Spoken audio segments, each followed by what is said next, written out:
بسم اللہ الرحمن الرحیم۔ ہلکے سے شور کی آواز پر اس کی آنکھ کھلی۔ اس نے مندی مندی آنکھیں کھول کر دیکھا۔ اندھیرے سے آنکھیں مانوس ہوتے ہی وہ ہڑبڑا کر اٹھی۔ یہ اس کا کمرہ تو نہیں تھا؟ کہاں تھی وہ؟ اس سے پہلے کہ وہ بدحواس ہو کر دروازے کی جانب بھاگتی، اس کی نظر سائڈ ٹیبل پر رکھے فریم پر پڑی۔ اس کے دماغ نے کرنٹ کی طرح اسے پیغام دیا۔ ایک ایک کر کے ذہن کی ساری پرتیں کھل گئی۔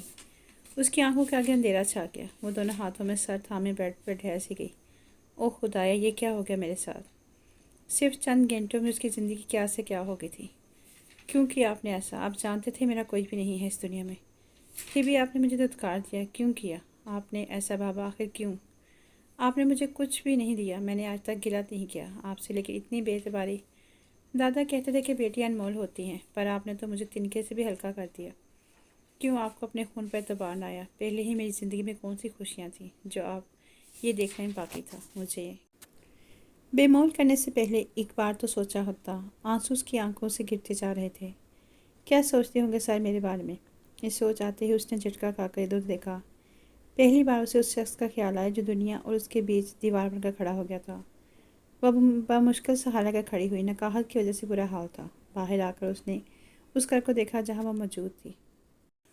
2 کمرے، کچن، برآمدہ اور آگے چھوٹا سا صحن تھا جس کے کونے میں گیٹ لگا ہوا تھا۔ گھر چھوٹا مگر صاف ستھرا تھا۔ دھند چھٹ چکی تھی مگر سورج ابھی نہیں نکلا تھا۔ وہ ننگے پاؤں صحن میں آ کر بیٹھ گئی۔ آکاش، یہ سب خواب ہو، کوئی ڈرونا خواب۔ آنکھ کھولے اور سب کچھ سیٹ ہو جائے۔ اچانک اس کو ڈور بیل کی آواز آئی۔ ایک اجنبی جگہ اور دوسرا خوف کا احساس۔ وہ اپنی جگہ پر مزید سمٹ گئی۔ دوسری بار دستک کے بجائے کی ہول میں چابی لگنے کی آواز آئی۔ چند سیکنڈ بعد بھاری بوتوں کی دھمک اس کے قریب آئی۔ وہ اس کے پاس آ کر رکے۔ اس کا سر کچھ اور جھک گیا۔ اس میں اتنی سخت نہیں تھی کہ وہ سر اٹھا کر اس شخص کو دیکھتی جس نے اسے دنیا کی نظروں میں معتبر کیا تھا۔ کچھ دیر بعد وہ کمرے سے واپس آئے اور ایک براؤن شال اس کی طرف بڑھائی۔ اٹھ جاؤ حنال، اندر چلو، باہر بہت سردی ہے۔ وہ چپ چاپ اٹھ کر ان کے ہمراہ اندر آ گئی۔ چائے؟ انہوں نے ایک کپ اس کی طرف بڑھایا اور دوسرا کپ خود پینے لگے۔ طبیعت کیسی ہے آپ؟ ٹھیک ہوں، اس نے سر ہلایا۔ دیٹس گڈ، پھر کل سے یوں نہیں جانا سٹارٹ کریں، بہت لاس ہو چکا ہے آپ کا۔ اس نے حیرت سے انہیں دیکھا۔ وہ تو ایسے بات کر رہے تھے جیسے کچھ ہوا ہی نہیں۔ اسے اپنی طرف دیکھتا پا کر وہ پھر سے گویا ہوئے۔ میں جانتا ہوں جو کچھ ہوا اس کو بھولنا آسان نہیں ہے، لیکن آپ فی الحال ہر چیز چھوڑ کر اپنی پڑھائی پر توجہ دیں۔ I know it will be tough but you can do it. حنال، جب آپ غلط نہیں ہیں تو کیوں ڈر رہی ہیں؟ لوگوں کو فیس کرنا سیکھیں۔ ہم غلط نہیں تھے، یہ وقت ثابت کرے گا۔ اللہ پر بھروسہ رکھیں۔ نہیں، میں اب آگے نہیں پڑھوں گی، اس نے ہلکی آواز میں کہا۔ تو اس کا مطلب آپ کا ضمیر مطمئن نہیں ہے، آپ کا قصوروار ہے؟ نہیں، ہرگز نہیں۔ وہ سب الزام ہے، سازش ہے، آپ خود گواہ ہیں اس چیز کے، اس نے تڑپ کر کہا تھا۔ تو پھر بزدلوں کی طرح گھر میں چھپ کر بیٹھنے کا کیا مطلب؟ مگر سر، اپنی بک سمیٹیں، کل سے آپ یوں نہیں جائیں گی۔ یہ کہہ کر وہ کمرے سے باہر چلے گئے۔ حنال روتے ہوئے انہیں جاتا دیکھتی رہی۔ موزم اقبال اور شاہینہ بیگم کی لو میرج تھی۔ ان کا تعلق گاؤں کے متوسط ذمہ دار گھرانے سے تھا، جبکہ شاہینہ بیگم کے والد ایک انڈسٹریلسٹ تھے۔ شاہینہ ان کی یونی فیلو تھی۔ دونوں نے والدین کے خلاف جا کر کورٹ میرج کی تھی۔ موزم صاحب اس وقت پارٹ ٹائم میں اپنے ایک کزن کے ساتھ مل کر ہوٹل چلا رہے تھے۔ اوائل دنوں میں تو سب ایک خواب کی طرح لگتا، مگر جیسے ہی حنال کی پیدائش ہوئی ان دونوں میں دوریاں پیدا ہونے لگیں۔ یونی کی فیس، والدین کا خرچہ، بہنوں کی ذمہ داری اور اوپر سے اپنی فیملی کے اخراجات، موزم سب چکرا کر رہ گئے تھے۔ شاہینہ لاڈوں میں پلی پڑی تھی، کم خرچے میں گزارا نہیں کر سکتی تھی۔ آہستہ آہستہ ان میں تلخ کلامیاں شروع ہو گئیں۔ اس وقت حنال 3 سال کی تھی جب ایک دن گھر میں بہت جھگڑا ہوا۔ بابا نے ممی پر ہاتھ اٹھایا۔ شاہینہ نے رو رو کر گھر پر سر پر اٹھا لیا اور فوراً اپنے ڈیڈی کو فون کر دیا۔ وہ ان کی ایک پکار پر دوڑے چلے آئے اور شاہینہ کو ساتھ لے گئے۔ کچھ دن بعد انہیں شاہینہ کی طرف سے کھلا کا نوٹس ملا۔ وہ خود اس زندگی سے تنگ آ گئے تھے، مگر وہ خود اتنی چھوٹی سی بچی کی ذمہ داری نہیں اٹھا سکتے تھے، اور شاہینہ نے بھی ایک بار حنال کے بارے میں نہ سوچا۔ انہوں نے شاہینہ کو طلاق دے دی اور حنال کو لے کر گاؤں چلے آئے، جہاں ان کے ماں باپ اور 3 چھوٹی بہنیں تھیں۔ اماں کو انہوں نے سب کچھ بتا دیا۔ آئے ہائے، میں کہتی ہوں اس منحوس ماری کو بھی اس کی ماں کے پاس چھوڑا۔ یہ عذاب ہمارے سر پہ کیوں تھوپ رہے ہو؟ جیسی ماں ویسی بیٹی۔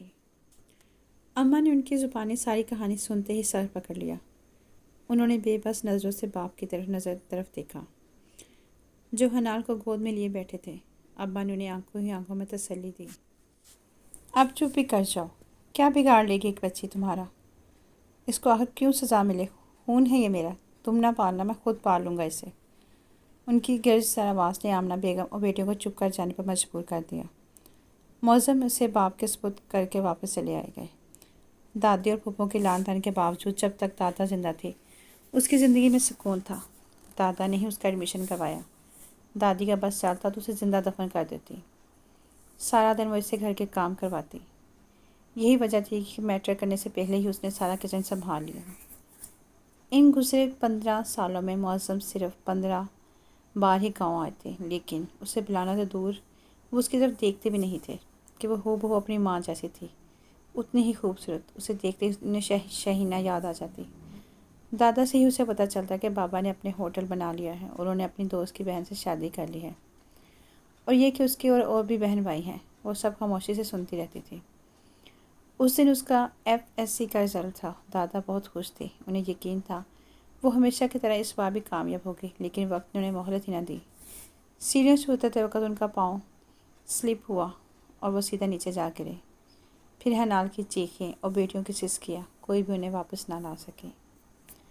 اس روز پہلی بار معظم صاحب حنال کو گلے لگا کر بے تحاشا روئے تھے۔ ابا کی وفات کے بعد معظم چند دن رکے تھے، اس طرح انہوں نے حنال پر توجہ دی تھی۔ سارا دن ہر کسی کی ڈانٹ پھٹکار اور گالیاں سننے کے باوجود بھی وہ کولہوں کے بیل کی طرح ڈٹی رہتی۔ کچھ بھی تھا، وہ خون تھا ان کا، اس میں سب اس کا کیا قصور؟ اسے اس حالت میں دیکھ کر ان کا دل کام گیا۔ غضب تو تب ہوا جب افسوس کے لیے آئی کسی اور کے بچے نے چائے کے لوازمات کی ڈش ہاتھ مار کے الٹا دی اور بچے کا ہاتھ جل گیا۔ اس عورت نے کھڑے کھڑے حنال کے 2 تھپڑ لگا دیے۔ جہاں لڑکے، تمیز نہیں سکھائی تمہیں کسی نے؟ وہ الٹا حنال پر برس پڑے۔ معظم کا خون کھول گیا۔ آپ کی ہمت کیسے ہوئی میرے گھر میں کھڑے ہو کر میری بیٹی پر ہاتھ اٹھانے کی؟ معظم طیش میں آتے ہی اس عورت کے سامنے آئے۔ وہ گڑبڑا کر وضاحت دینے لگی، اگر آپ میں تھوڑی سی بھی عزت ہے تو نکل جائے میرے گھر سے، اور خبردار دوبارہ یہاں آنے کی کوشش بھی کی تو۔ اے لو میاں، میں نے تو 2 ہاتھ لگا دیے، تمہاری جان نکلنے لگی۔ 18 سالوں سے تمہیں میں بیٹی کا خیال نہیں آیا کہ وہ مر گئی ہے یا جی رہی ہے؟ ویسے ماں تمہاری نے اسے زندہ رہنے کے قابل تو چھوڑا نہیں۔ ارے بھاڑ میں جاؤ تم سب، مجھے کیا؟ اس عورت نے بھی حساب برابر کر دیا۔ معظم پاگل ہو گئے ہو کیا؟ گھر آئے مہمانوں کے ساتھ یہ سلوک کیا جاتا ہے کیا؟ اماں بپر کا سامنے آئی۔ اے بس بس بہن، رہنے دو، بڑے دیکھے تم جیسے۔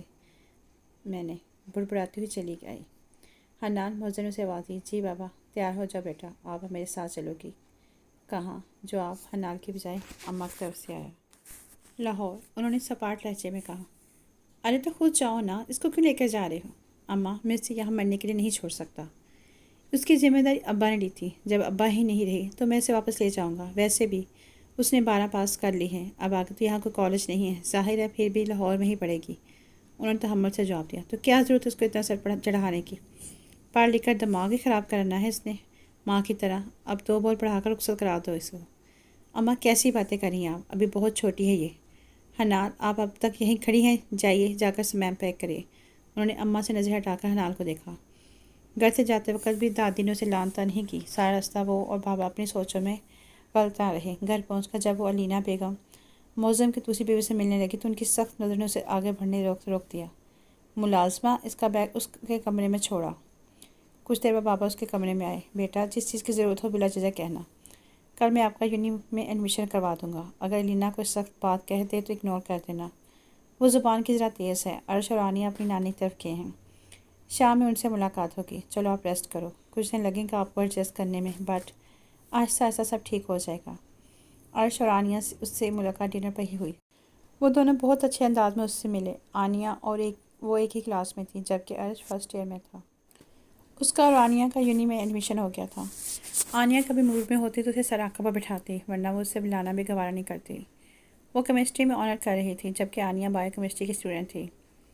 گھر کا ماحول اب بھی ویسا ہی تھا، صرف عرش ہی اسے بات کرتا۔ بابا بھی ہفتوں اسے بگانا رہتے، صرف یونی جا کر ہی اسے زندگی کا احساس ہوتا۔ علینا اور آنیہ ہر وقت اس کو گھر سے نکالنے کے منصوبے بناتی رہتی۔ ان کی کوشش ہوتی کہ معظم کو حنال نظر نہیں بھی نہ آئے۔ معظم بھی جیسے حنال کو یہاں لا کر بھول ہی گئے تھے، لیکن جب علینا نے اپنے بھائی شجاعت کے لیے حنال کی بات کی تو معظم صاحب کی سخت نظروں سے گھبرا کر وضاحت کرنے لگی، تمہیں فکر کرنے کی ضرورت نہیں ہے، میں جانتا ہوں اس کے لیے کیا اچھا ہے اور کیا برا۔ انہوں نے قطعیت سے انہیں انکار کر دیا۔ پہلے وہ 2 سیمیسٹر کا رزلٹ اس کا جتنا شاندار تھا، آنیہ کا اتنا ہی کمزور۔ وہ سارا دن اپنے کمرے میں بیٹھی پڑھتی رہتی یا پھر ٹیرس پر کھڑی سڑک پر آنے جانے والی ٹریفک کو دیکھتی۔ کمرے سے بلا وجہ باہر جانے کی اس کو اجازت نہیں تھی۔ بقول الینا منہ اٹھا کر ادھر ادھر پھرنے کی بجائے اپنے کمرے میں رہا کرو، خواہ میرا بی پی ہائی کروانے کی ضرورت نہیں ہے۔ وہ اس کو بابا کے پاس تک نہ بیٹھنے دیتی۔ اگلی بار کا رزلٹ اس کا پہلے سے بہترین رہا تھا، اس لیے اب آنیہ اس کو دشمن اول سمجھتی تھی۔ اس کی ذہانت اور قابلیت کی وجہ سے ٹیچر بھی اس پر توجہ دیتے۔ وہ بہت سے اساتذہ کی فیورٹ تھی۔ ہاشم جو کہ آنیہ کا منگیتر تھا، اب اکثر ان کے گھر آنے لگا، اس لیے الینا اور آنیہ نے اپنی کوششیں تیز کر دیں۔